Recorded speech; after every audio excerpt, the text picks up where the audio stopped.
Here in the grounds of Wesley Kickstart, I'd like to continue looking at Luke's Gospel. There was a time in which one Sunday throughout the Lenten calendar next week was often known as Rejoice Sunday. And Luke 15 was often read there, and I'm going to read it today.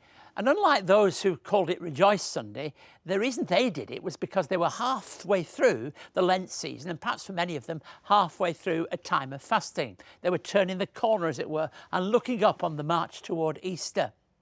But this passage is a very penetrating passage when I turn to Luke chapter 15.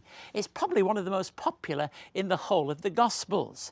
And in this passage, it opens with just 6 verses, and I want to read those 6 verses and then remind you of what follows. Now the tax collectors and sinners were all gathering around to hear him, but the Pharisees and teachers of the law muttered, "This man welcomes sinners and eats with them."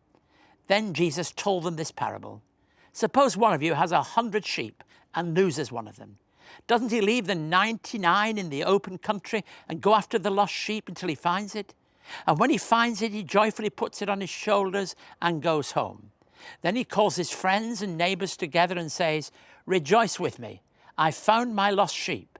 I tell you that in the same way there will be more rejoicing in heaven over one sinner who repents than over 99 righteous persons who do not need to repent. Scribes and Pharisees and what they represent criticised Jesus for welcoming tax collectors and who they called sinners.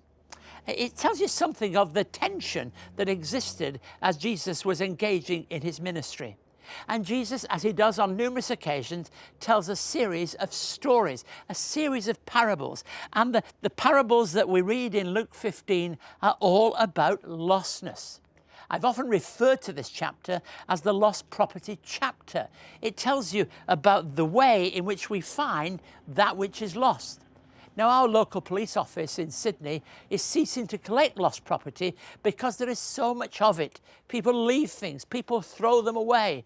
But lostness is described in these terms in a very tragic way, in terms of a sheep, a coin, and a family of 2 sons and a father. All about lostness. We often hear the story described as the prodigal son. Of course it's about a lost son, but it's more than that. It's about lost sons and about a father who is loving. That's the whole purpose for me of the parable, that somebody's arms are reaching out to those that are lost. There's the younger brother who is lost, who is loose and carefree with his inheritance and his possessions, and he wasted it. The elder brother, though, was just the opposite. He was far too tight and mean and didn't have a generous bone in his body. Some would say, and I understand people saying this, that the father wasted his love and affection upon his sons. That's not about lostness, that's about waste. There's something marvellous about the way that the father was out there looking for the son through all this time when the younger son was away, and his elder son was so bitter inside he couldn't go in the house to rejoice when the younger son returned. The truth is, it's only as the younger son came to his senses that we really discover what God could mean to him.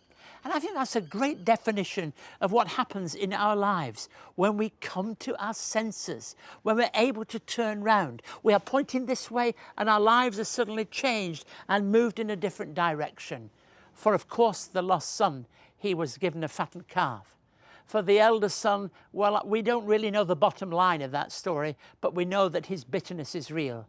But the father, he is the one that rejoices in the whole situation because that which is lost is found.